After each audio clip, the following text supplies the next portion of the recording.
मैं हूं अदिल इम्तियाज और आप देख रहे हैं तख्ती ऑनलाइन। आज अगर हम स्पेस से दुनिया को देखें तो वो हमें चमकती हुई नजर आती है। दुनिया में हर तरफ रोशनियां ही रोशनियां नजर आती हैं। ये सब कुछ एक साइंसदान के मरहूने मिन्नत है।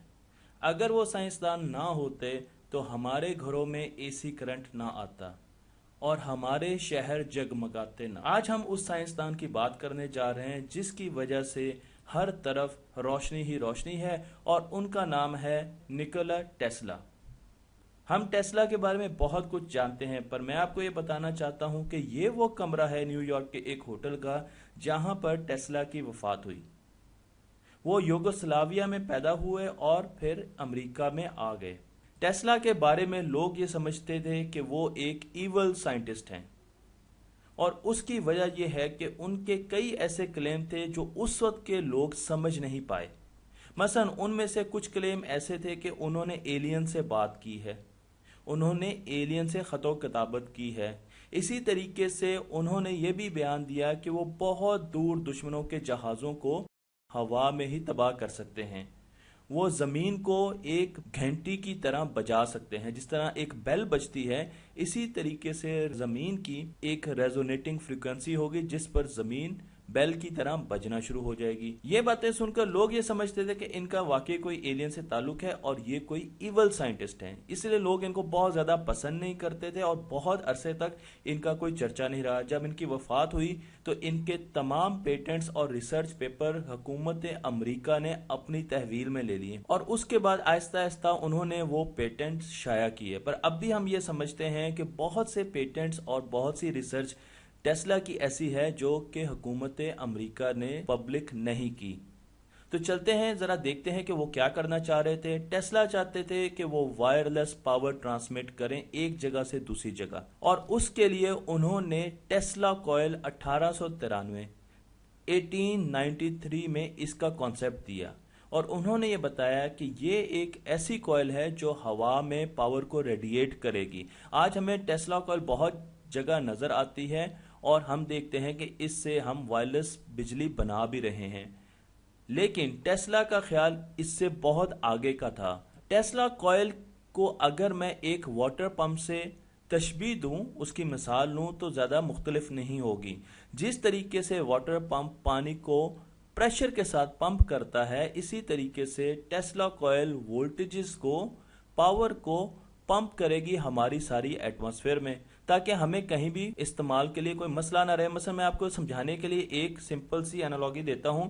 आप ये समझें कि पाइप जो है जिसमें पानी जाता है, प्लास्टिक का पीवीसी पाइप, उसको हम लेते हैं तारों, वायर्स की सूरत। तो वायर्स में करंट जाता है और इसमें पानी जाता है। इसी तरीके से जो वोल्टेज है उसको हम समझेंगे कि वो पानी का प्रेशर है।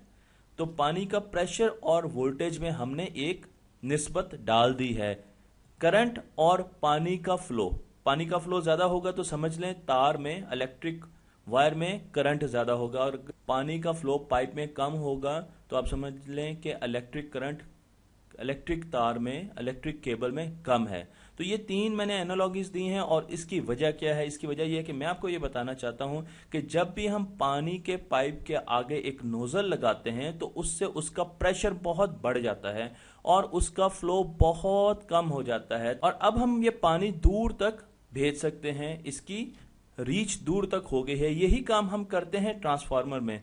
ट्रांसफार्मर में हम वोल्टेजेस जब इनपुट के तौर पे देते हैं तो आउटपुट के तौर पे हमें बहुत ज्यादा वोल्टेजेस मिल सकती हैं। अब वोल्टेज क्या थी? प्रेशर था। तो जब हमने प्रेशर इंक्रीज किया तो क्या कम हुआ? पानी का फ्लो कम हुआ। पानी का फ्लो अगर कम हुआ तो इलेक्ट्रिक सर्किट में करंट फ्लो कम हुआ, करंट कम हुआ। तो इसलिए अगर हम वोल्टेजेस को बढ़ाएंगे तो करंट कम होगा। और उसकी वजह क्या है? यहां पर मैंने आपको एक ट्रांसफार्मर की तस्वीर दिखाई है, उसकी वर्किंग दिखाई है, जिस पर मैं एक वीडियो बना चुका हूं।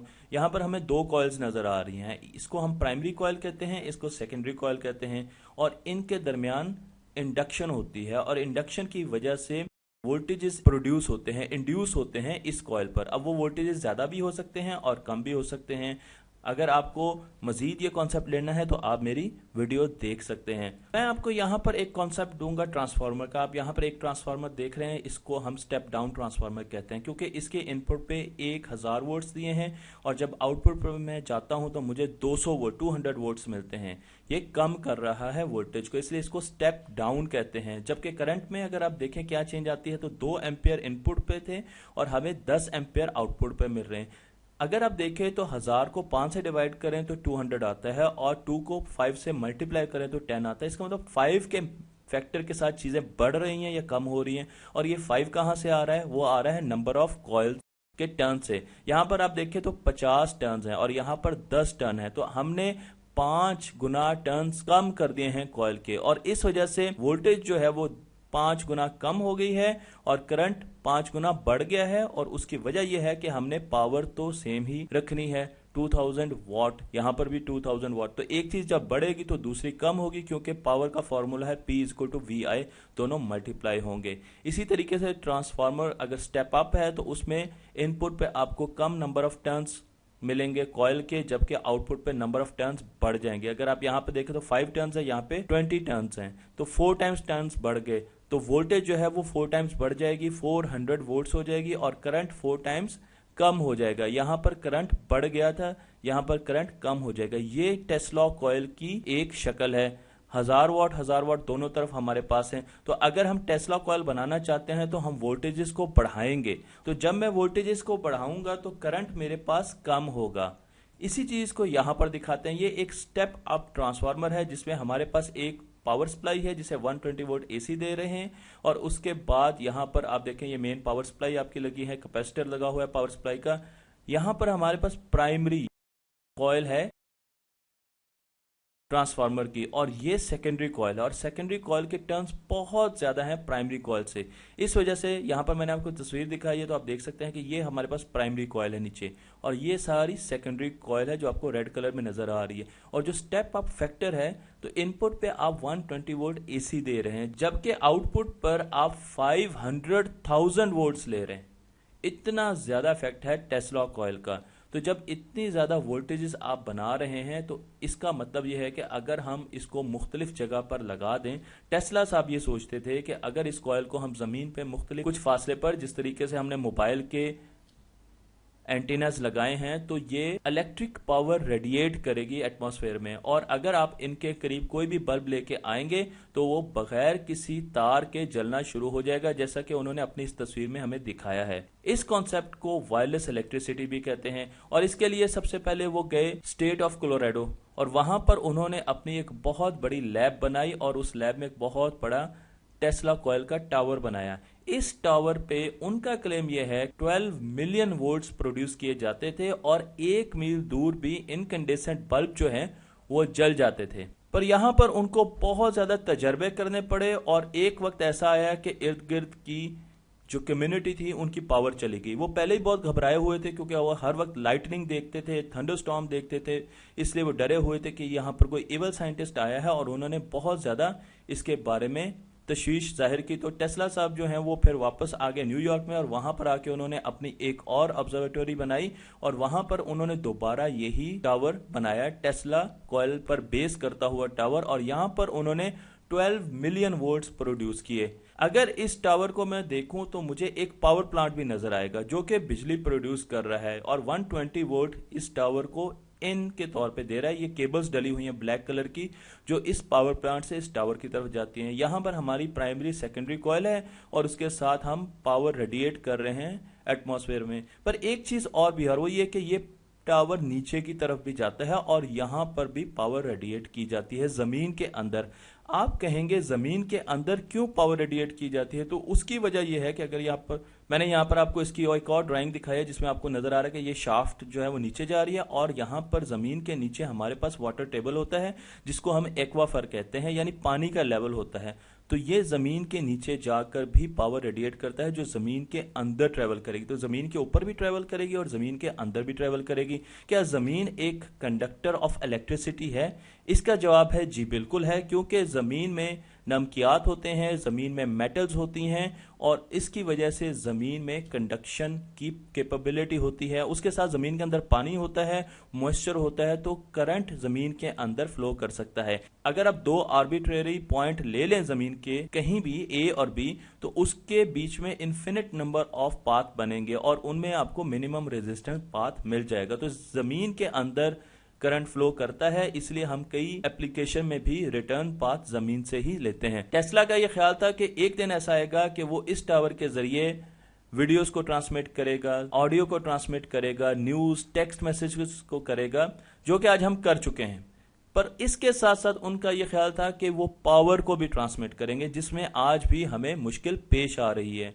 उनके साथ साथ काम करते हुए एक और साइंसदान जिनका नाम मार्कोनी था, उसी वक्त उन्होंने टेस्ला के ही 15 से 18 पेटेंट्स को इस्तेमाल करते हुए अटलांटिक ओशन के अक्रॉस रेडियो वेव्स को ट्रांसमिट किया। उन्होंने रेडियो वेव्स का सिग्नल भेजा और अब जब उन्होंने अटलांटिक ओशन के अक्रॉस रेडियो वेव्स को ट्रांसमिट किया, गोया कि वो बहुत ज़्यादा टेस्ला के काम पर बेस कर रहे थे, तो इन्वेस्टर्स ने टेस्ला के प्रोजेक्ट से हाथ उठा लिया और उनके ये सारे टावर जो उन्होंने न्यूयॉर्क के करीब बनाए थे वो गिरा दिए गए। हम आज भी टेस्ला की कॉइल्स को फैशन शोज में देखते हैं, अपनी सेलिब्रेशंस में देखते हैं, पर इसके साथ साथ ये मेडिकल में भी यूज होती हैं और इनके बहुत ज़्यादा और भी एप्लीकेशन है। मॉस्को में एक बहुत बड़ा सेंटर बनाया जा रहा है जहां पर टेस्ला की कॉइल्स हैं और उन पर रिसर्च की जाती है कि क्या हम पावर को किस तरीके से एनवायरनमेंट में भेज सकते हैं। और इसी तरीके से बहुत बड़ा एक और प्रोजेक्ट जिसे लाइटनिंग फाउंड्री कहते हैं बन रहा है, जिसमें 10 स्टोरी के करीब बड़ी टेस्ला कॉइल्स बनाई जाएंगी जो कि 260 फीट अक्रॉस होंगी और उसमें हम लाइटनिंग को स्टडी करेंगे और ये देखेंगे कि लाइटनिंग को कैसे कंट्रोल किया जा सकता है। टेस्ला की कॉइल्स का एक फायदा ये भी है कि हमें तारों से निजात मिल जाएगी, केबल्स खत्म हो जाएंगी और उसके साथ साथ बैटरीज भी खत्म हो जाएंगी, क्योंकि बैटरीज को हर वक्त बनाते रहना, चेंज करना और फिर उसके बाद इनको इस्तेमाल करके इनको प्रॉपर तरीके से डंप करना एक बहुत बड़ा मसला है। इसलिए बैटरीज का भी खात्मा होगा। आप जहां पर खड़े होंगे वहां पर आपको पावर मिलेगी और इसका असूल बड़ा सिंपल है और वो ये है कि हमारे पास यहाँ पे ट्रांसफार्मर की 2 कॉइल्स हैं, प्राइमरी और सेकेंडरी। तो अगर प्राइमरी और सेकेंडरी के बीच में हम किसी तरीके से बहुत ज़्यादा फासला कर लें तो इससे हमारे घरों में जहाँ जहाँ भी हमारे पास डिवाइसेस होंगे वो अपनी सेकेंडरी कॉइल के जरिए पावर अप होते रहेंगे। इसको हम विट्रिसिटी कहते हैं और ये वायरलेस ट्रांसमिशन है। मसलन यहाँ पर आपको दिखाया गया कि ये प्राइमरी है और ये सेकेंडरी है जो कि बल्ब के साथ है। तो एक तो इनका साइज बहुत छोटा हो जाएगा फ्यूचर में और दूसरा ये कि इनका डिस्टेंस बहुत बढ़ जाएगा, तो आप कहीं भी जाएंगे आपको चार्जर लेके जाने की जरूरत नहीं है। और इसका एक और बड़ा फायदा यह है कि इसमें मैग्नेटिक फील्ड यूज होती है जो कि हमारी बॉडी पर उस तरीके से बुरा असर नहीं डालती। लोगों ने यह भी बताया है हमें कि जो मैग्नेटिक फील्ड इसमें यूज होती है उसकी स्ट्रेंथ उतनी है जितनी अर्थ की मैग्नेटिक फील्ड है। इसका मतलब यह है कि अगर हम अर्थ की मैग्नेटिक फील्ड में जिंदा रह सकते हैं तो विट्रिसिटी हमारी बॉडी को बहुत ज़्यादा इफेक्ट नहीं करेगी, पर ये तो हमें फ्यूचर में ही पता चलेगा। ये वो एलसीडी है जो इस वक्त अवेलेबल है मार्केट में, जो कि विट्रिसिटी यानी वायरलेस इलेक्ट्रिसिटी के असूलों पर चल रही है। इसी तरीके से जापान एरोस्पेस एक्सप्लोरेशन एजेंसी ने अभी दावा किया है कि वो बहुत बड़ा सोलर प्लांट बनाने जा रहे हैं खला में और उससे जो पावर हासिल होगी वो माइक्रोवेव्स के जरिए वो पावर जमीन पर भेजेंगे। जमीन पर ये एंटीनास लगे होंगे जो कि एक्चुअली उन माइक्रोवेव्स के जरिए जो पावर भेजी जा रही है उनको रिसीव करेंगे। तो इस तरीके से टेस्ला के ख्वाब